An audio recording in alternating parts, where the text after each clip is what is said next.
Hello everyone, it is Lynchpin here coming at you from the test kitchen. So today is the first of my recipe videos that we'll be sharing with you this week, coming up to Easter.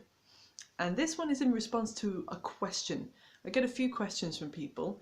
Actually, ever since my last video, which was day before yesterday, I've got a few questions which I will get to after Easter, in the week after Easter. Got some really excellent questions and a few requests for further cake dissections. So thank you to everyone who watched the video and who liked and supported and commented and shared. Yeah, so this video is in response to a question, and the question is, how do I know how much chocolate and cornflakes to use in my cornflake cakes? Now, there isn't an Irish person alive, probably, and if there are, I'd love to meet you, or an Irish person my age at least, who didn't eat at least one cornflake cake or Rice Krispie cake when they were a child. And for those who don't know what they are, it is essentially a small cake of Rice Krispies or cornflakes coated in chocolate, and it's put into a little cupcake liner. And frequently around this time of year, around Easter time, you might get mini eggs put into it to kind of make it look like a nest. They're really good to do with kids because it's a great beginning thing. All you're doing is mixing up melted chocolate and cornflakes. That's it. But I do get asked how much chocolate and how many cornflakes. The first answer to that is a less exact kind of answer. The first answer is melt some chocolate and add cornflakes to it until it's the consistency you want. That's generally how every Irish mammy did it with their kids when they were small, and how every Irish mammy does it probably to this day. But if you are someone who prefers something a little bit more exact, so if you look in the cupboard, you know if you have enough cornflakes and enough chocolate to do it, Sweetie Pie is now going to demonstrate to you how best to make cornflake cakes for Easter. Very simply put, cornflake cakes are a ratio of chocolate to cornflakes. And one thing that plays a big part in this is the density of the chocolate and of the cornflakes.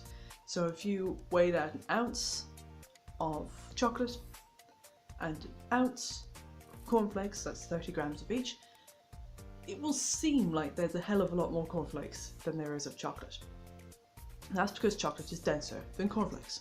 So, in order to know if you have the right amount of chocolate to cover all of the nooks and crannies all along the surfaces of every cornflake, you will need twice as much chocolate in weight to cornflakes.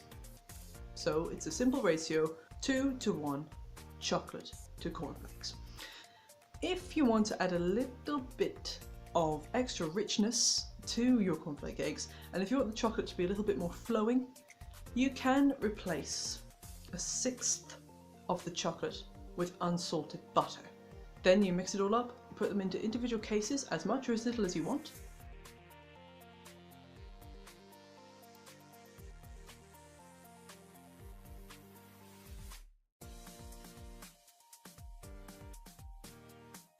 You can use disposable paper cases, or you can use reusable silicone cases. And then, if you have them to hand, you can put in eggs, and if you even have them, which is better, the little fluffy chicks. I don't actually have any at the moment. You might see one in a later video.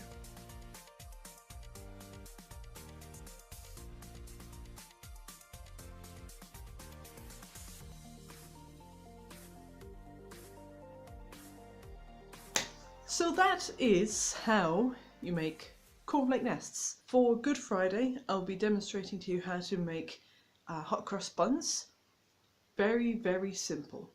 And I'll be putting a little bit of a twist on it to make it a little bit more interesting. And also I'll be showing you a contemporary alternative to simnel cake. If you like this video, give it a thumbs up, share it if anyone else wants to know how to make cornflake cakes scientifically. And if you do have any questions, please comment down below or add a post to Sweetie Pie Bake Stuff on Facebook. The link is in the description box. And until the next video, take care everyone.